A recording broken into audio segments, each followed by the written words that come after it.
আজকে তুই মরছিস, তোরে আজকে আমার হাতের থেকে কেউ বাঁচাতে পারবে না নে। বাড়ি তুই মাঝখানেতে সরিয়ে যা, নালি কিন্তু দুই ভুসি তোরেও দিয়ে দেব। আচ্ছা। আরে বড় ভাই, তুমি কি পাগল টাগল হয়ে গেলে নাকি? কি হয়েছে? কি জন্য তুমি ভাবির উপর চেতিছো? ঘটনাটা কি? Good question. ঘটনা তুই তোর ভাবির দ্বারাই শুনে দেখ, দিন রায় তত ফোন কার সাথে কথা কয়।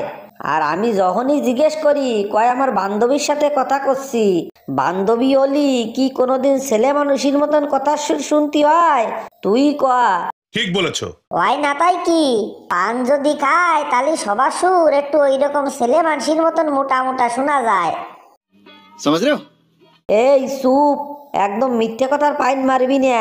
পান খালি সুর মোটা হয়ে যায়? পান বুঝি আমি খাই না?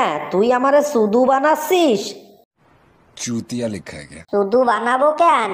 এই বাড়ি তো সামনেই রইছে, তুমি এই বাড়ির ধারে শুনিয়ে দাও। বাড়ি তো পান খায়, বাড়ির সুর আগের থেকে একটু মোটা হইছে নাকি শুনিয়েই দাও বাড়ির ধারে। रुको जरा। আমি পান খালি, পান গালে নিয়ে কোনো সময় কথা কই না। তুমি খালি খালি এর মধ্যে আমারে একেবারে জড়াবা না, কইয়ে দিলাম। জড়াবো না কলি কি আর হবে? জড়াই তো গেছো, এখন সত্যি কথাটা স্বীকার করিয়ে নাও। কি স্বীকার করব?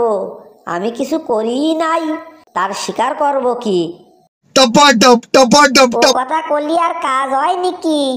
আমরা ধরা পড়েই গেছি, এখন কেমাই কিভাবে বাঁচা যায় সেইটা চিনতে কর। ঠিক বলেছেন। কি চিনতে করব? এতে আবার চিন্তা করার কি আছে? তুমি যাত্রা, তুমি তার দ্বারে চলিয়ে যাও, আর আমারে আমার মতো একার মতো ছাড়িয়ে দাও। अच्छा। ও বুঝছি, তালি নাটের গুরু তুই। তালি তোরে ছাড়িয়ে তো দেব, তয় তোরে একার মতো ছাড়বো না। তোকে দুডেরে বিয়ে দিয়ে তারপরে দুডেরে ছাড়বো। তার মানে মনে হচ্ছে তালি সত্যি সত্যি ধরা পড়িয়ে গেছি। এত সাবধানে কাজ করলাম, তাও ধরা পড়লাম কেম্মায়। এখনো বুঝতে পারো নাই? পাকা কাঁঠাল যতই দামা চাপা দিয়ে রাখো, গন্ধ তো বেরোবেই।